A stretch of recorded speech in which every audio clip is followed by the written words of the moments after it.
Eu queria, amado, nessa noite, falar um pouquinho sobre igreja.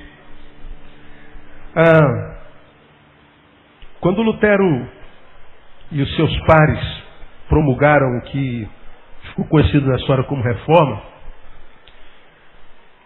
o fizeram por causa da insatisfação com a igreja, por causa da total desconexão da igreja com a palavra de Deus. Palavra esta que a igreja tinha a priori a missão de proclamar.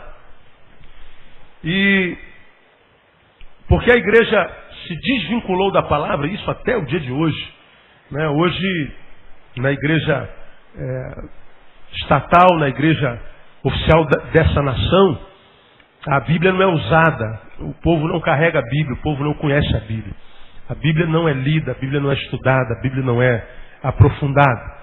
Bom, nós não podemos falar muito hoje porque em muitas igrejas evangélicas também não. O que eu quero dizer é que hoje nós vivemos um tempo muito ruim em termos eclesiais, em termos de qualidade eclesial. Nós, em todo canto que nós vamos desse país, dificilmente nós vemos elogios àquilo que se conhece como igreja evangélica no país. Quando a gente vê pessoas satisfeitas com a igreja, nós vemos pessoas satisfeitas com a igreja local, talvez com a sua igreja. E nem com a sua própria igreja muitas vezes é comum achar alguém satisfeito. Mas quando nós falamos uma igreja como um todo, um corpo da igreja universal, da igreja no Brasil, a igreja que é conhecida como igreja evangélica, nós vemos que nós passamos por um momento muito difícil na nossa nação. Os que dão imagem à igreja nesse país são aqueles que estão na televisão. E os que estão na televisão são exatamente aqueles que têm dinheiro, têm muita grana. E por que tem muita grana? Porque o evangelho virou um produto. Você pode ver todo o programa de televisão, quando tem alguém falando de televisão, ele coloca um texto, um pedaço de uma mensagem, durante 10, 15 minutos do programa, mas na outra metade é vendendo produtos. Vendendo produtos. Vendendo produtos e vendendo produtos. Então, o evangelho virou um negócio. Nós vendemos a palavra de Deus. Uma vez eu preguei sobre isso aqui, alguém falou assim, mas pastor, o senhor também vende seus CDs. Não, eu não.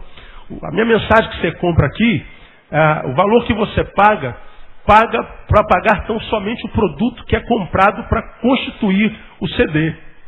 Outros sim, para quem não sabe, as mensagens do pastor Neil que são vendidas aqui nessa igreja ajudam a sustentar duas famílias especificamente, que são das pessoas que constituem o CD, que gravam o CD, que fazem a capa do CD. Foi alguém que se converteu alguns anos atrás, trabalhava na noite com som, se converteu, não tinha do que viver. Ele começou a gravar as minhas mensagens e vive dessas mensagens. Se eu morrer, ele morre também, porque ele vive do que eu prego. Pastor Neil não ganha um centavo das mensagens que prega. Minhas mensagens já chegaram a 112 países no mundo. 112 países. 112. Eu tenho notícias de mensagens minhas reproduzidas em 112 países. Só para o Japão, nós já temos mais de 20 mil mensagens reproduzidas. No ano passado foram mais de 10 mil CDs, só aqui, perambulando. E quando alguém liga, pastor, o senhor dá autorização para reproduzir? Quantas vezes quiser. Você tem a liberdade de baixar minhas mensagens num site, gravar quantas vezes você quiser e dar de presente para quem você quiser. Só não quero que você venda. Só não quero que você não diga de quem foi que pregou, em qual igreja ela foi pregada. Então, os CDs que você compra aqui, adquire aqui em qualquer lugar, você tem a minha bênção, autorização da igreja para regravar. Não é pirataria, porque tem a minha autorização. Tem empresas nesse país, tem várias empresas, que junto com o produto que vende, vai um CD da mensagem do pastor Neil, com a minha bênção, com a minha autorização. Há uma empresa no nosso país, que ela só esse ano já reproduziu 7.600 CDs com os produtos que vende. cada produto que vende vai uma mensagem. Então, no meu caso, eu não ganho 1 centavo do que eu vendesse. Eu vou dizer mais para você. Se o pastor Neil não fosse pastor de uma igreja local, eu ganharia muito mais dinheiro vivendo como evangelista e vivendo os meus CDs. Vendendo os meus CDs. Eu ganharia 10 vezes mais do que eu ganho como sendo pastor de uma igreja local. 10 vezes mais. Mas não é o que está no meu coração, porque eu não entendo que eu possa vender o que não seja meu. A palavra de Deus que eu prego não é minha, é de Deus. E essa palavra me chegou a mim pela dor de muita gente, pelo esforço, pelo sacrifício. E eu não acho correto pegar o que chegou a mim de graça e cobrar para que alguém ouça. Então todas as nossas mensagens estão no site. Pode pegar, baixar e reproduzir. Pessoas pegam mensagens e abrem blogs. E tem centenas de blogs só com nossas mensagens. Clica lá, joga o nome do pastor Neil Barreto no Google e você vai ver onde é que nós já chegamos lá. É de graça. Então o evangelho hoje virou um grande negócio. Igrejas gravam CDs para ganhar dinheiro, para comprar propriedade. O justificativo é sempre para ampliar o reino. Não, mas CDs não devem ser gravados para ganhar dinheiro. O evangelho nunca deveria ter sido transformado em negócio. Eu pago um preço enorme para pregar isso. Você não tem noção. Você é muito retrógrado, você é muito Caxias nesse assunto. Não é caxiagem. Isso é a palavra de Deus. Hoje, o evangelho virou um grande negócio, um negócio que dá muito dinheiro. Lamentavelmente. Aí, amado, eu tenho só 35 minutos. Eu sei que eu não vou conseguir acabar de pregar o que eu tenho aqui para você. Mas eu queria falar sobre essa igreja atual, porque a crise da igreja foi o que desencadeou a reforma. Eu queria falar sobre essa igreja hoje do tempo contemporâneo. Eu vou perguntar a você, o que é uma igreja, afinal de contas, irmão? Igreja é um lugar para onde a gente vai na quarta-feira à noite para cantar, como dizia na minha época, uns corinhos, bater umas palminhas, ouvir uma palavrinha e ir embora para casa? Igreja será que é um lugar onde se vai? Vai à igreja hoje? Você foi à igreja ontem? Você viu como é que foi uma bênção a igreja, o culto na igreja domingo? Igreja virou um lugar onde se vai. A igreja foi absorvida pelo templo. Nós não vamos à igreja, nós vamos ao templo. Igreja não é um lugar onde se vai. Igreja é uma coisa que se é. É um organismo que se é. A igreja neotestamentária, aquela a respeito da qual Jesus falou em Mateus capítulo 16, sobre esta pedra edificarei o que é a minha igreja. Ele não falou de uma pedra que era Pedro, nem de uma pedra literal. Ele falou da afirmativa de Pedro: tu és o Cristo, que o Evangelho chama de pedra de esquina. Então sobre esta pedra, o Cristo ele edifica a sua igreja. Então a igreja está edificada sobre Cristo. Então a gente não pode imaginar que igreja seja um tabernáculo, seja um templo, seja uma catedral, seja lá o que for. Igreja não é um lugar onde se vai. Igreja é uma coisa que se é. Igreja somos nós. Na época em que no Velho Testamento Deus mandava Salomão construir o templo representava a presença de Deus, a glória de Deus. Mas no Novo Testamento nós vemos lá em Atos os apóstolos dizendo que o Deus que criou os céus e a terra agora não habita em templos o quê? Quem se lembra? Feitos por mãos humanas. Deus não habita em templos. Parece que até hoje nós não entendemos isso. Algumas igrejas, quando nos vê adorando ao Senhor num templo como esse aqui, de tabernáculo, uma tenda, fala assim: é uma afronta a Deus construir um negócio desse para ele. Deus merece uma catedral.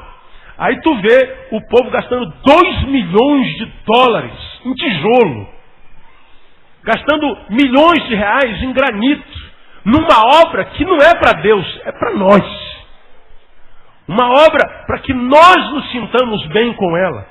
Falamos sobre ar-condicionado domingo passado. Recebi um e-mail muito gostoso de uma ovelha. Falou assim: pastor, eu estive no Vale do Jequitinhonha nessa última viagem missionária. E quando o senhor falou que um ar custaria 120 mil reais, e falou assim: poxa, gastar 120 mil no ar, a gente podia ampliar o lugar da nossa tenda, comprar propriedades, coisas mais úteis, porque nós só usaríamos o ar no domingo de manhã. São 2 horas de culto, seria um luxo, cujo o valor seria muito alto para se viver.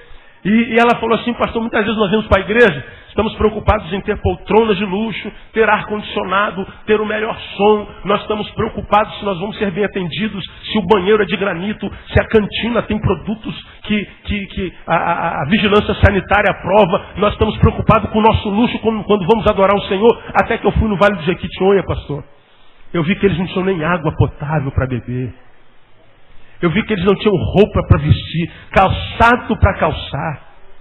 Nós estamos discutindo aqui ar-condicionado, e eles vivem lá quase que num deserto de 45 graus, numa casa de telha de amianto ou de pau a pique, que não tem um ventilador. E eles não reclamam. E nós, se não tivermos um ar-condicionado na igreja, nós mudamos de igreja. Se não tiver um banheiro de granito, nós mudamos de igreja, porque tem um banheiro melhor. Nós estamos preocupados conosco. Nós estamos voltados para nós mesmos. Nós queremos luxo, nós queremos conforto. E eu não estou falando que conforto é pecado. Eu estou falando que ele não é essencial. Então igreja não é um templo, igreja somos nós. Naquela época o templo revelava a presença de Deus, revelava a presença de Deus na história daquela geração. Mas no Novo Testamento diz assim: Deus não habita mais em templos. O templo de Deus agora somos nós. Amém, amados? O Espírito Santo de Deus habita em mim e em você. Se nós quisermos achar Deus na terra, nós deveríamos procurar nesse irmão que está do nosso lado, porque ele é o endereço do Espírito Santo de Deus na terra hoje. Amém ou amém? Esse irmão que está do seu lado, ele é o endereço de Deus. Você crê assim, amém ou amém? Pois é, deveríamos ser. É isso que a Bíblia nos ensina. Agora, essa igreja passa por uma crise. Quantos têm acompanhado aqui esse bate-boca aí, que está na moda hoje, está em voga no YouTube, na televisão, de Caifás e Silas Malafaia? Quem tem acompanhado isso aí? Só uma meia dúzia, então não vou nem dar ibope para isso aqui. Tá uma guerra. Eu fico pensando, o que o reino ganha com isso? Nada. Ficam os poderosos, os renomados, um acusando o outro. Você vê as coisas... Aí usa o espaço da televisão, usa o espaço do YouTube, gasta-se tempo para acusações entre si. E o reino de Deus tem que a ver com isso. Eu não sei como pessoas tão inteligentes, gente que eu respeito, gente que eu amo, com qual eu ando, que já nem acredita na instituição, gasta tanto tempo com uma coisa tão fútil. Meu amigo, tão fútil. É como os ateus, né? O ateu diz que Deus não existe. Mas toda vez que vê um crente, tenta nos convencer que a nossa fé é errada. Ele quer nos converter ao ateísmo. Ele se incomoda no fato de nós crermos em Deus. Ora, se Deus não existe, por que se preocupar tanto com uma coisa que não existe? Não fala nisso, esquece isso, não toca nisso. Não é? Então, a igreja somos nós. E a igreja passa por uma crise terrível. E uma crise que eu denominei, quem já foi meu aluno aí já ouviu falar sobre isso, uma crise que eu denominei para a gente gravar de IME. Não é Instituto Militar, né, de Engenharia, não. Não é IME de Instituto Militar. IME é como eu defino a crise da igreja atual. É uma crise de identidade, é uma crise de missão e é uma crise existencial. Para mim, a crise da igreja evangélica se estabelece nesse tripé. Crise de identidade, crise de missão, que desemboca numa crise existencial. Crise de identidade em que sentido? Quem somos nós? Ou o que é uma igreja, como eu estou perguntando? Aí a gente aprende que igreja não é um templo. Mas o que é uma igreja, afinal de contas? A igreja somos nós, sim. E o que somos nós? Nós somos o endereço de Deus na terra. Legal. Mas para que Deus mora em mim? Para que Deus mora em nós? Qual o objetivo de Deus em fazer de nós uma casa? Nos transformar numa casa espiritual. Por que Deus nos transforma numa casa? O que é uma casa espiritual? O que é uma igreja? Vamos lá em Efésios capítulo 3, para a gente entender o que é uma igreja, irmão. Estudando teologia, em teologia eu me formei em 90. Lá na teologia numa das áreas da teologia, que é a eclesiologia, diz que igreja é um grupo de pessoas salvas, reunidas no mesmo lugar para adorar o nome do Senhor. Se você for estudar na escola bíblica dominical, você que está fazendo lá a classe de preparação batismal, não aqui necessariamente, você vai ganhar, antes da profissão de fé, um questionáriozinho no qual tem a pergunta que é a igreja e tem essa definição e você tem que decorar para dar sua profissão de fé, que não é profissão de fé porcaria nenhuma, né? E você vem, decora tudo, aí pergunta, o que é a igreja? Aí ele diz a igreja, como é que ele aprendeu? Não, aquilo é decoreba. Decoreba. É que sabe não, é que decorou. Né? Foi assim comigo muitos anos. Né? Decoreba. Agora, igreja é um grupo de pessoas reunidos. E mais, é um grupo de pessoas reunidas para adorar o Senhor. Isso que é a igreja. Será que essa definição teológica é correta? Não é muito simplista. Vamos ver o que a Bíblia diz sobre ela lá. Paulo, no capítulo 3, fala sobre o mistério da vocação dos gentios e o seu apostolado. E ele diz assim, lá no versículo 8 de Efésios capítulo 3. A mim, o mínimo de todos os santos, me foi dado esta graça de anunciar aos gentios as riquezas inescrutáveis de Cristo e demonstrar a todos qual seja a dispensação do mistério que desde os séculos esteve oculto em Deus. Mistério que desde os séculos esteve oculto em Deus, que tudo criou para que agora a multiforme sabedoria de Deus seja manifestada por meio da igreja aos principados e potestades nas regiões celestes, segundo o eterno propósito que fez em Cristo Jesus nosso Senhor. Vou repetir para que você entenda. 9. Demonstrar a todos. Demonstrar o quê? Qual seja a dispensação do mistério. Mistério é algo que nós ainda não deciframos. Mistério é algo que está oculto. Mistério. O que está por trás disso? Mistério. O que é isso? Mistério. Quem é que pode discernir? Olha, há um mistério. Mistério é o que não está discernido. Aí Paulo vem dizer assim, a dispensação do mistério.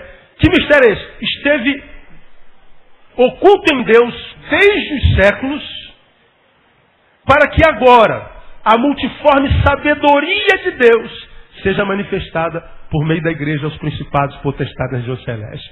Olha o que Paulo está dizendo aqui a respeito da igreja. Paulo define a igreja como sendo o quê? Como sendo a depositária da multiforme sabedoria de Deus. A define também como a divulgadora dessa sabedoria aos homens. Ele diz que Deus tem um plano para a sua criação, para todos, desde os séculos dos séculos. A Bíblia diz, em Efésios capítulo 1, que nós fomos eleitos em Cristo antes do quê? Quem se lembra? Antes da fundação do mundo. Quando o mundo foi fundado, quando Deus trouxe a criação à existência, Paulo diz que ele já tinha um propósito para cada um de nós. A Bíblia diz que o Cordeiro foi imolado. Diz que Cristo, o Cordeiro, foi imolado antes da fundação do mundo. Deus está dizendo, nesse capítulo, que a criação que Deus criou, quando criou, já tinha um propósito para ela. Havia um propósito para todos. Esse mistério, esse propósito que ele tinha para todos antes da criação do mundo, é revelada ao mundo através da igreja. A igreja é a depositária da multiforme sabedoria de Deus. O que é uma igreja? É aquela que tem a capacidade, irmão, de entender a palavra de Deus, o propósito de Deus, de entender o seu tempo, de entender a cosmovisão da Bíblia, a visão de Deus a respeito do mundo, e explicar, perpassar, ensinar a todos qual é a vontade de Deus para cada um, para o seu tempo. O papel da igreja, uma igreja, é aquela que tem a capacidade de absorver esse conhecimento e perpassar. ela é aquela que detém a revelação do mistério. Então, uma igreja é algo que detém o saber de Deus. De modo que o que Paulo diz aos Romanos é assim, ó, que nós devemos estar preparados para responder com mansidão a qualquer que pedir a razão da nossa fé. Devemos estar preparados para responder com mansidão. Por que Paulo coloca mansidão quando o assunto é responder a qualquer um que pedir a razão da nossa fé? Porque quem não tem conteúdo, ele perde a mansidão. Ele grita. Ele agride. Ele parte para a discussão. Espera aí, filho, fala baixo. Eu só pedi para que você me explicasse as coisas de Deus que você diz saber. Aí quando a gente não sabe, a gente se ofende quando alguém questiona a nossa própria fé. Como eu vejo gente, irmão, vociferando quando falam mal da igreja, quando falam mal de Deus, quando falam mal do Evangelho. Pastor, o senhor não fica brabo quando falam mal da igreja? O senhor não fica brabo quando falam mal de Deus? Não. Porque o Deus que eu sirvo não precisa de advogados, irmão. O Evangelho desse Deus que nós servimos não precisa de defensores. Quando alguém agride é porque não conhece. E nós não teríamos que defender o Evangelho. Nós temos que saber explicar o Evangelho a ele, para que ele pare de ofender. Agora, a igreja que nós conhecemos hoje, a igreja que você vê nessas portinhas que estão abertas todo dia, nessa igreja que não cresce, se divide, essa igreja que não se expande com estratégia missionária, pelo contrário, ela se subdivide por disputas de poder e de espaço. Você acha que essas igrejas que estão sendo abertas têm capacidade de revelar o saber de Deus ao homem contemporâneo? Nessa geração informatizada, nessa geração que detém informações tão rápidas e tão profundas e tantos conteúdos, será que nós temos tido capacidade para responder à razão da nossa fé? Ou será que nós somos só um grupinho que frequenta culto para pedir a Deus um carro novo, para pedir a Deus um marido, uma mulher, para pedir a Deus que nos dê um salário mais alto, para pedir a Deus que tire de nós esses sentimentos que nós temos dentro de nós? Ou será que nós não transformamos a igreja tão somente no lugar para onde a gente vem quando a gente está mal, para quem sabe nós possamos sair daqui bem de novo? Igreja é muito mais do que um lugar para onde a gente vem para se dar bem, irmão. E pregar isso não dá ibope nenhum, pregar isso esvazia a igreja. Eu não sei como é que a nossa igreja vive tão cheia sempre. Que aqui a gente não vende milagre, aqui a gente não supervaloriza o ser humano, a gente não diz que não vive sem vocês, nós vivemos sem qualquer um que está aqui nesse lugar. A gente só não vive sem Jesus. Não é, irmão? Ser humano são todos eles muito importantes, mas nenhum deles é imprescindível. Igreja é aquela que detém no seu depósito a multiforme sabedoria de Deus. E o interessante é que a Bíblia nesse texto diz para que agora a multiforme sabedoria de Deus, ou seja, a sabedoria de Deus ela tem várias formas. De modo que quem pretende ser igreja e ser saudável e ter em si uma obra estabelecida do Deus que é o cabeça da igreja e do Espírito que é a mola propulsora dessa igreja, nós precisamos ser capazes de nos adequarmos ao nosso tempo. Nós precisamos ser multiformes. E por que a sabedoria é multiforme? Porque nós vivemos num tempo onde existem muitas formas de ser. Várias tribos. Tem gente que está sentado aqui, irmão, está um dianta aqui, porque ele queria estar fumando uma maconha. Ele queria estar se prostituindo. O cara não tem nenhuma condição de formatar valores abstratos mais. Os valores são sempre concretos. O negócio é dinheiro no bolso, é carro, é coisa, é ter. Ele está tão doente na alma que ele não consegue estabelecer valores abstratos, só concretos. E a Bíblia diz que o que Deus preparou para aqueles que o amam, a mão não toca, o olho não vê, o ouvido não ouve, nem o coração não sente. Ele está falando o que Deus tem preparado para a igreja, irmão.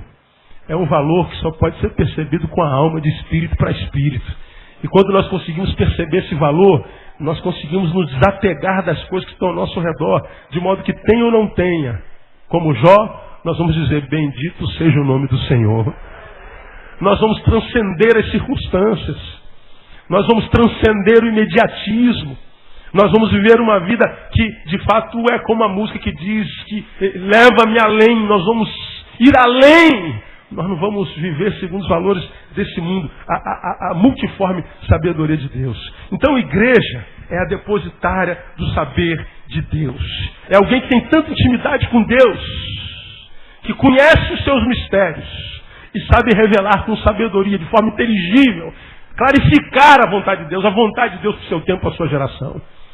Aí quando eu olho para o meu país, quando eu olho para o meu planeta, esse planeta que está morrendo devagarinho, esse país que vai de mal a pior à bancarrota, esse país que é carcomido pela violência, pela corrupção, pela maldade, pelo individualismo, pela falta de amor, pelo coração empedernido. É esse país que vai de mal a pior todo dia. A gente acorda de manhã, fica esperando qual é a desgraça de hoje.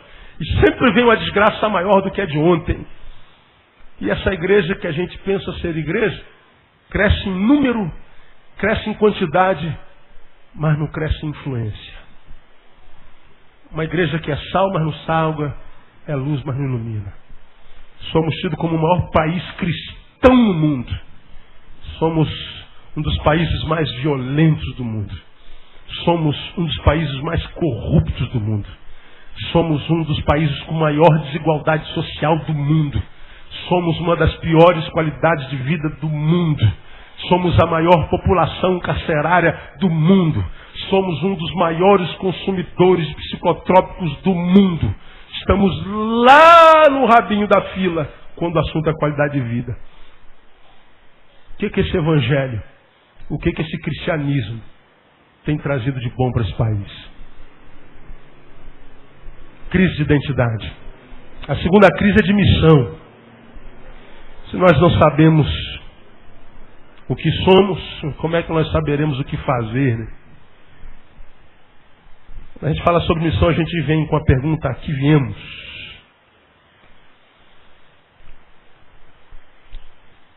Para que nós existimos? Agora, se nós não soubermos responder o que somos, nada do que façamos terá sentido. E o fim será sempre a frustração. Aí nós somos uma igreja no Brasil que vive de pacotes importados. Alguns anos atrás, década de 80, chegou ao Brasil evangelismo explosivo. Você não é obrigado a conhecer isso. Evangelismo explosivo chegou no Brasil como que se o evangelho ia explodir, e o que explodiu foi o evangelismo explosivo. Implodiu, passou. Na década de 90, chegou a rede ministerial, como o fenômeno Bill Hybels, de Willow Creek, e a rede ministerial pegou o Brasil todo. Eu mesmo fui a Fortaleza conhecer a igreja que trouxe a rede ministerial para o Brasil, e descobri que a propaganda era infinitamente maior do que o conteúdo. Passei uma semana em Fortaleza estudando todas as metodologias do rede ministerial. Cheguei a aplicar algumas coisas aqui na igreja, mas descobrimos que cada igreja tem seu contexto e o plano de Deus é para cada igreja local, e a igreja precisa descobrir o seu contexto. Agora, no final da década de 90, início de 2000, chega a visão, o G12. O G12 que vem da Colômbia com César Castellanos, a igreja que reunia nas casas, e reunia nas casas por causa do narcotráfico. A igreja não podia se reunir nos templos, e o G12 foi um sucesso na Colômbia. Deus usou o G12 de uma forma muito tremenda na Colômbia. E o G12 foi importado para o Brasil pelo Ministério Internacional da Restauração, pelo hoje conhecido como Papai Apóstolo René Terranova, que trouxe para o Brasil e que se tornou o número 1 do César Castellanos no Brasil. E aí criou-se os 12 no Brasil, os 12 grandes apóstolos do Brasil. E aí a visão começou a crescer. Crescer e se deformar.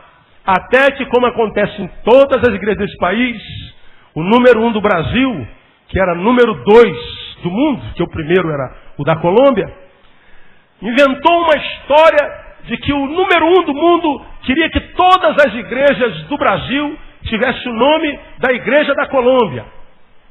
Então eu não pude concordar com o meu chefe de que todas as igrejas do meu país fosse o mesmo nome da Igreja da Colômbia, e ele não concordou comigo, e por amor à Igreja do Brasil, eu tive que romper com o meu discipulador. Foi uma perda inominável, mas eu tive que romper com ele. Rompeu com ele, mas se tornou o número 1 da visão. E agora não pode mais usar o G12. Ele tem que usar o M12, porque o G12 foi patenteado. E aí foi uma febre no Brasil, mas essa febre já está passando, porque ela se deformou mais uma vez. E nós vimos metodologias sendo criadas no Brasil de formas hediondas. Por exemplo, você, mulher, está estéril, não pode ter filho. A visão deformada, não é original, criou a unção dos órgãos genitais. Então haviam encontros em que a mulher era ungida na sua genitália e o homem na sua genitália. E isso tomou uma repercussão muito negativa no Brasil. Apareceu a unção dos 4 seres viventes do Apocalipse, totalmente deformada, e nós vimos a unção da águia, a unção do touro, a unção do carneiro e a unção do leão. E cada um representava uma função. Na unção do leão, nós vimos grupo de pessoas saindo pelas esquinas, urinando nas esquinas para marcar território, como faz o leão. E nós vimos pessoas caminhando pela madrugada, urinando nas esquinas para demarcar território, dizendo: Satanás, esse território pertence a essa igreja. Coisas desse porte. Agora, a missão da igreja é essa, irmão? Seria essa a nossa missão? Será que a nossa missão tem a ver com o que a gente faz aqui dentro mesmo? Será que a missão de um pastor é controlar o comprimento da saia da irmã? Será que minha missão é controlar se você está de camiseta ou está de terno e gravata? Será que a minha missão é saber, deixa eu ver quem veio hoje, quem não veio hoje, ou aquela irmã que senta ali não veio hoje, está em disciplina há 1 mês. A irmã cortou o cabelo, está há 2 meses. Será que o nosso papel como líderes de igreja nesse país é controlar o comportamento das ovelhas dentro da igreja?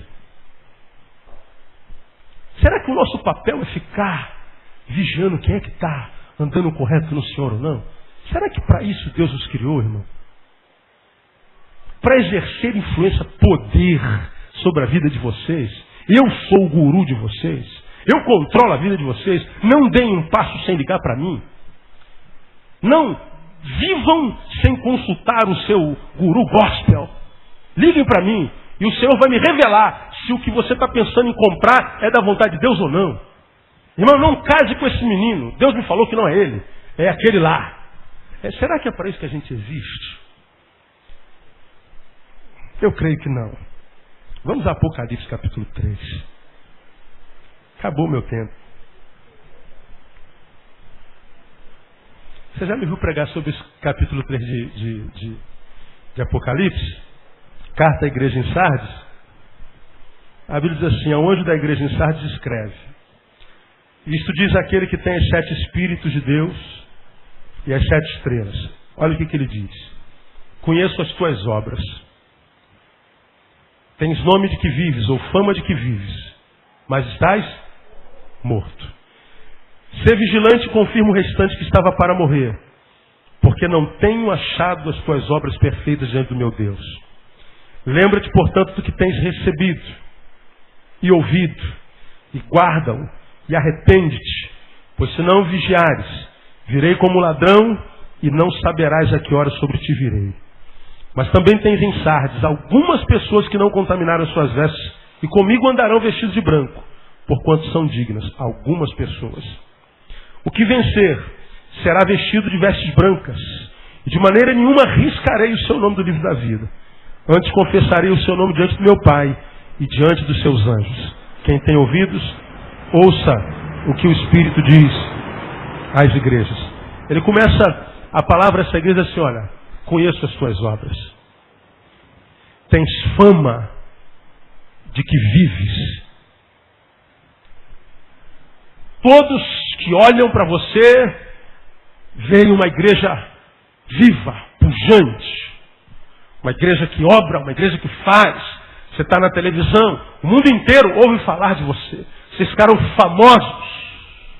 Todos já ouviram falar no seu nome. Vocês têm fama de serem uma igreja pujante. Então vocês têm fama de que estão vivos.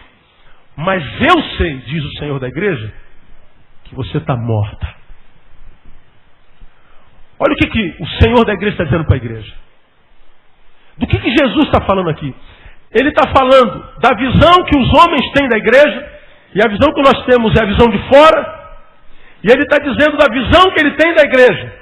E a visão que ele tem da igreja é do lado de dentro. Quando se olha do lado de fora, lindo, vivo. Quando se olha para o lado de dentro, morto, podre. E do que ele está falando? Ele está falando da desconexão entre o que há fora e o que há dentro. Ele está falando da desconexão do que parece ser e do que se é. Ele está falando de uma igreja que parece, mas não é. Uma igreja que tem um conceito dos homens tal e tem um conceito de Deus que é um outro tal. E ele está falando que as visões que se tem dessa igreja são distantes. Do lado de fora, ela é extremamente bem maquiada, mas do lado de dentro ela está podre, ela está morta. Ele está dizendo que a igreja está despersonalizada. Parece, mas não é. Agora, o interessante aqui nesse texto é que no versículo 2 ele diz assim, ó, ser vigilante, confirma o restante que estava para morrer, porque não tem achado as tuas obras perfeitas, dizendo, meu Deus. Ele está dizendo mais, essa é uma igreja que obra, não é uma igreja que está parada, não. É uma igreja que está fazendo, é uma igreja que está realizando, uma igreja que está produzindo, uma igreja que está cheia de eventos, uma igreja que está se reunindo, uma igreja que está sentando, está enchendo os tempos. Mas ele está dizendo, não basta fazer, tem que fazer o que é certo. Tem que fazer o que vocês foram chamados para fazer.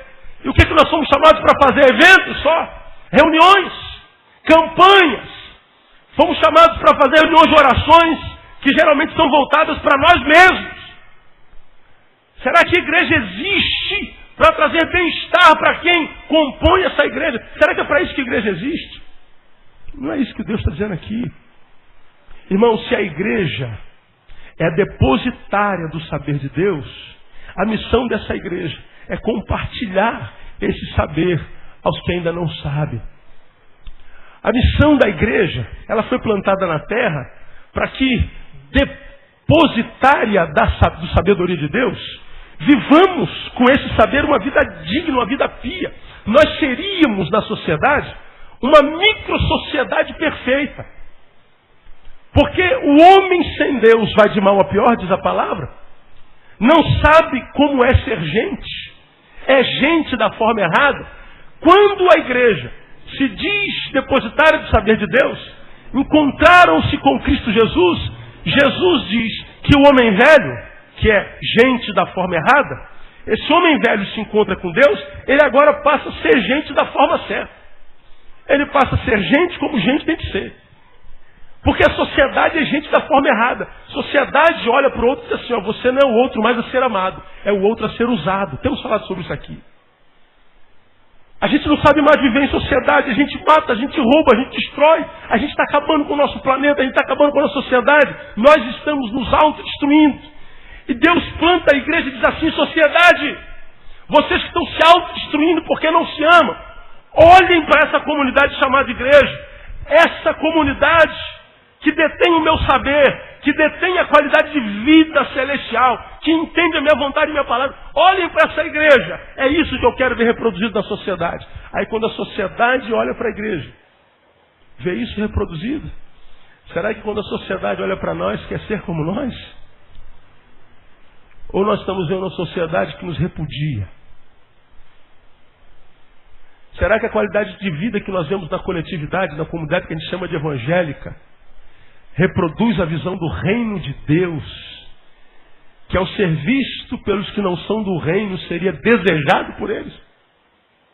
Mas não, nós vemos as mesmas politicagens, nós vemos as mesmas fofocas, nós vemos as mesmas podridões, nós vemos o mesmo povo refém das suas emoções, Irmãos, um dos maiores desafios da liderança de uma igreja hoje é encontrar gente responsável.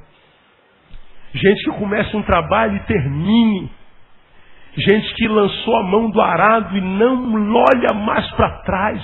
A nossa maior dificuldade hoje é essa. Nós começamos o ano dando oportunidade para pessoas comporem o ministério para fazer a obra do reino se desenvolver. Mas aí aparece um namorado. Larga o reino. Aparece uma proposta de emprego. Larga o reino. O namorado vai embora. Quer morrer e larga o reino. Fez 30 anos, não casou. Fica desesperada. Larga o reino. Chamaram-na de gorda ou de gordo. Entra em depressão. Larga o reino. Perdeu o emprego. Larga o reino. Um povo refém das suas emoções. Um povo que não consegue permanecer. Um povo cuja fé é descartável. E às vezes nós temos coisas a serem desenvolvidas no reino. E a gente fica olhando no meio da massa da multidão. Quem é que nós poderíamos colocar aqui? Que a gente sabe que está fincado no reino de Deus. Que chova ou faça sol. Esteja bem ou esteja mal. Ele vai colocar o reino de Deus em primeiro lugar. No meio da multidão nós temos dificuldade de encontrar pessoas assim. Porque a fé é descartável. Nossa maior dificuldade é encontrar gente que permaneça. Ano que vem mesmo nós estamos fazendo uma reformulação ministerial. Para um dos ministérios que estou fazendo mudança, estou tirando um ministro que é pastor e pretendia botar um outro. O outro não aceitou. Eu estou aqui sentado no meu gabinete orando, pegando a lista de membros, que é uma multidão de gente, tentando encontrar um para botar na liderança de um ministério. Eu não estou conseguindo. É muito importante o ministério. Eu tenho pedido a Deus, irmãos, a graça de poder ter uma igreja de gente que seja senhora da sua emoção. De gente que seja senhora e senhor de si mesmo. De gente que não seja refém das circunstâncias. De gente que não dê de mão beijada a Satanás a metodologia de como atingir a ele mesmo.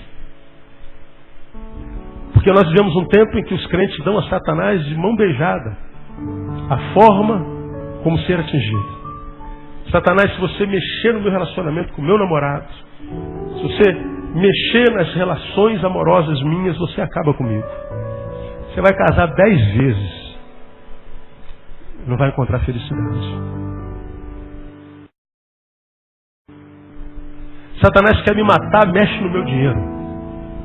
Me tira do emprego, me faça ter dificuldade no trabalho. Você vai mudar de emprego 10 vezes, você nunca vai ter paz nesse emprego. Olha, quer me desenraizar? Me faz ter problema na igreja. Eu não consigo liderar se tiver problema. Porque a gente mais vê, pastor, eu estou deixando o cargo porque eu estou tendo muito problema. Amém, eu pego o cargo de volta. A vontade de oração, leva para o céu esse teu servo, promove ele. Porque lá no céu ele não vai ter problema. Não quer ter problema, filho. Pede o Senhor para te levar. Porque enquanto você estiver vivo, você vai ter problema. Se você quiser fazer a vontade de Deus no mundo que jaz no maligno, você vai ter problema. Se você quiser cumprir a tua vocação no mundo que jaz no maligno, você vai ter que acreditar no que Jesus disse. Eis que vos envio como ovelhas no meio de lobos. Não é, eu vos envio como lobos no meio de ovelhas. Eu vos envio como presa no meio dos predadores. Eu vos envio como predadores no meio das presas. Não, é o contrário. Nós precisamos de gente que paga o preço. De gente que saiba que veio. Deus, eu estou feliz. Eu vou fazer a tua obra do reino porque eu preciso buscar o reino em primeiro lugar com todo o meu amor. Mas vai chegar um dia que o dia mal chega. Deus, meu dia está difícil, mas conta comigo. Eu vou continuar fazendo a tua obra com amor, porque assim como eu sei que ontem foi um dia bom, hoje é um dia mau, amanhã será um dia bom de novo em nome de Jesus. Eu não vou ser refém das minhas circunstâncias. Porque enquanto, amado, nós formos cidadãos do reino, que quando a gente está no dia bom, a gente diz glória a Deus. Mas está no dia mau, diz: desgraça, Deus, cadê você? Você vai ter dias desgraçados, porque Satanás sabe como é que ele faz para você não adorar. E por que Satanás não quer que você adore? Porque a Bíblia diz que Deus habita no meio dos louvores. Quando a tua vida é uma vida de adoração, você criou uma vida cuja ambiência é a ambiência do mover de Deus. E no ambiente onde Deus se move, Satanás tem que fugir, irmão. Por isso ele não quer que você adore. Cumprir a missão é viver uma vida tal que faça com que os outros olhem para você e digam assim: eu quero a vida que esse homem vive. Eu quero a vida que essa mulher vive. Isso é ser igreja. É a nossa missão. Nossa missão não é controlar o comprimento da saia, não é controlar o corte do seu cabelo. Está preocupado com o que você usa na sua orelha. Está preocupado se você usa tênis ou sapato de bico fino. Está preocupado com o comportamento, com a moralidade. E aqui nós temos uma congregação de santos, mas quando sai daqui, a gente não sabe o que faz, de modo que aqui dentro a gente se engana. Deus não lida com esse ser que nós somos quando tem um monte de gente nos olhando. Você já aprendeu isso aqui? Deus lida com aquele ser que nós somos quando não tem ninguém olhando para nós. É com aquele que Deus lida. E o diabo também. O diabo também. Nossa crise de missão é porque a gente acha que a nossa missão é fazer. E a nossa missão é ser. E aí a gente desemboca na última crise. Se eu não sei quem sou, se eu não sei o que fazer, evidentemente eu vivo uma crise existencial diabólica. Para onde nós vamos, melhor, como é que nós vamos? Por isso nossas guerras se estabelecem em torno da forma. Quando a gente não é em Deus, nós precisamos da instituição para termos a sensação que estamos fazendo algo para Deus. Aí brotam os religiosos, que vivem apontando o erro dos outros, vivem apontando a culpa dos outros, vivem se metendo na vida dos outros. Eu não aceito isso, não aceito aquilo, não concordo com aquilo. Se vivesse a sua própria vida, não teria tempo de ficar vendo os erros dos outros. Se preocupa muito com o fazer dos outros quem não é. Porque quem é não está nem aí para a vida dos outros. Aí nós vemos uma geração de gente que está aí, essa igreja, e na minha igreja não bate palma, e na igreja dele usa calça comprida, e eu vi uma irmã na igreja dele que tem tatuagem, e na igreja dele o irmãozinho, vai te catar, irmão. Vai tentar ser para Deus. Às vezes a gente ouve um outro e tudo que eu falo, você já ganhou quantas almas para Jesus, irmão? Você usa terno e gravata, dorme de terno e gravata, você dorme de calça comprida e de camisa manga comprida, porque te ensinaram que se o anjo te visitar de madrugada e te ver pelado, você perde a bênção. Aí você dorme de terno, já ganhou quantas almas para Jesus? Quantos olham para você e desejam o Deus que você serve? Quantos olham para você e invejam o brilho dos teus olhos? Quantos olham para você e admiram o sorriso do lábio da sua esposa? Quantos olham para os seus filhos e admiram a dignidade deles, a beleza deles? Quantos seres humanos admiram a tua humanidade? Ninguém, né? Ninguém. Você dorme de terno. Sua esposa gostaria muito que você dormisse pelado. Você quer saber? Mas ela tem medo de dizer. Agora um dia olha bem dentro do olho dela e pergunta se ela é feliz. Ou vice-versa. Aí tu vê um monte de religiosos, preocupados, escandalizados, mas que são parasitas do reino. Nunca liberaram uma palavra de graça sobre a vida de ninguém. Nunca emprestaram o ouvido sem conseguir vencer a tentação de usar a boca para emitir opinião contrária. Você vai saber que você é um cidadão do reino e é um ser humano saudável quando pessoas procurarem os teus ouvidos emprestados, pedirem emprestados, e você conseguiu ouvir sem emitir nenhuma opinião contrária, se ele não te pediu opinião, porque ele só queria ser ouvido. Agora a gente não consegue ficar com a boca fechada, sem dizer, eu te disse. Se você tivesse me ouvido, lembra que eu te falei? Se você tivesse me ouvido, bem feito.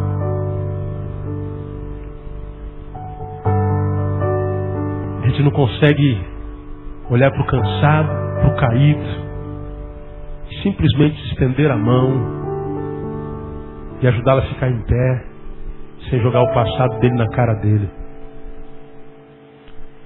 E fazer como Jesus fez com a mulher adúltera. O que a lei diz aí? A lei diz que ela tem que ser morta. Então, cumpra uma lei. Agora, eu só peço que quem não tiver cometido pecado, que jogue a primeira pedra. Jesus defendeu a mulher? Não. Ele voltou a escrever no chão. Levanta a cabeça, os fariseus indo embora. Se é hoje, ela morre apedrejada. Tanto o fariseu de hoje é pior do que naquela época. Se é hoje, ela morre apedrejada. Aí Jesus olha para aquela mulher e diz assim, ó, você é pecadora, tá vendo? Você é adúltera. Aqueles homens, aqueles bordéis onde você foi, o teu... Não. Jesus faz isso? Não. Olha, mulher, cadê os teus acusadores? Não te acusaram? Não te condenaram? Então também eu não. Eu só te dou um conselho, ó. Vai e não peque mais. Jesus não joga na cara dela o passado dela.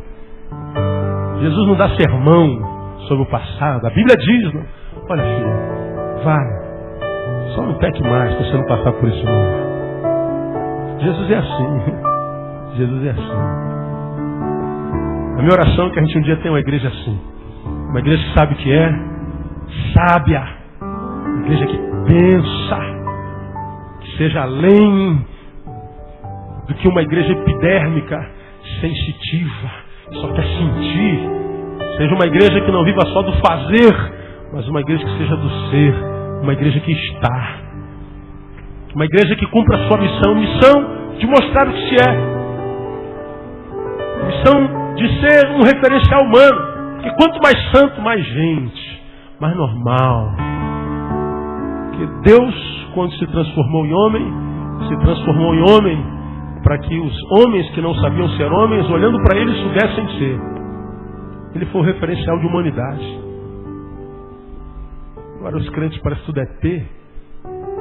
Querem ser super crentes, querem ser anjos. Os anjos querendo ser homens. Deus se transformando em homens querendo ser Deus. E uma igreja que não tem a crise existencial. A gente não está nem aí para a vida dos outros.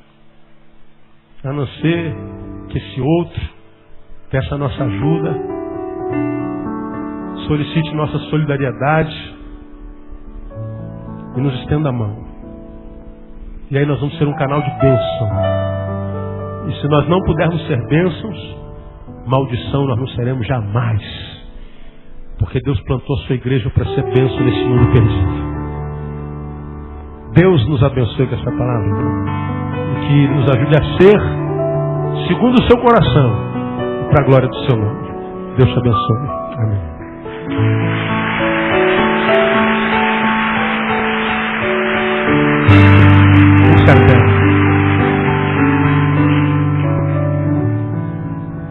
Vamos orar e vamos embora para casa.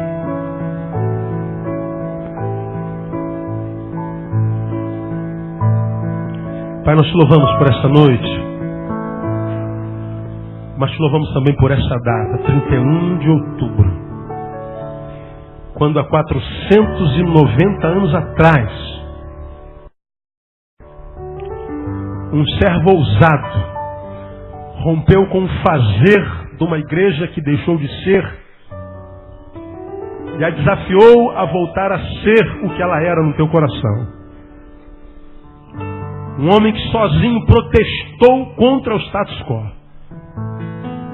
Um homem que sozinho conseguiu mudar a história desse planeta. E nós sabemos, ó Deus, que essa é a missão da tua igreja. Ser o referencial do teu reino na sua geração. ser uma comunidade de gente que agente como gente tem que ser. Uma comunidade que vive em justiça. Uma comunidade que vive em solidariedade. Uma comunidade que veja além do seu umbigo. Uma comunidade que é para a tua glória, Deus. Uma comunidade que é referência de humanidade, porque tem intimidade contigo. Uma comunidade que seja referência de relação, porque se relaciona contigo. Uma comunidade que é livre do materialismo. Uma comunidade que quer mais do que possuir. Uma comunidade que quer mais do que ostentar. Uma comunidade que quer ser para a tua glória. Deus, nós pedimos, faz de nós essa comunidade. E não nos permita cedermos ao apelo do mercado evangélico nesse país. Não nos permita cedermos ao apelo de Baal. Não nos permita cedermos, ó Deus, à necessidade de sermos reconhecidos, famosos. Não nos permita, ó Deus, recebermos glórias nenhuma, porque a glória pertence a Ti, tão somente a Ti. Não nos permita, Deus, sermos vistos além daquilo que de fato somos. Não nos permita, ó Deus, recebermos glórias. Dá-nos a humildade de Jesus. Dá-nos a simplicidade de Jesus. Dá-nos, ó Deus, a mente de Cristo. Dá-nos, ó Deus, a referência do reino do Senhor nesse lugar. Nós te louvamos, porque em Ti nós temos aprendido a ser. Queremos ser o que somos no Teu coração. E agora, Deus, que vamos deste lugar. Leva-nos para o nosso lugar, para a nossa casa, guardados debaixo da Tua mão poderosa. E dá-nos um restante de semana de paz e bênção na Tua presença. É o que nós pedimos, profetizamos, e para tanto abençoamos o Teu povo, para que assim seja, no nome de Jesus. Amém e amém. Bom paz, Deus abençoe. Até domingo de manhã, na celebração da ceia. Não saia sem dar um abraço em 2, 3 colegas seus aí.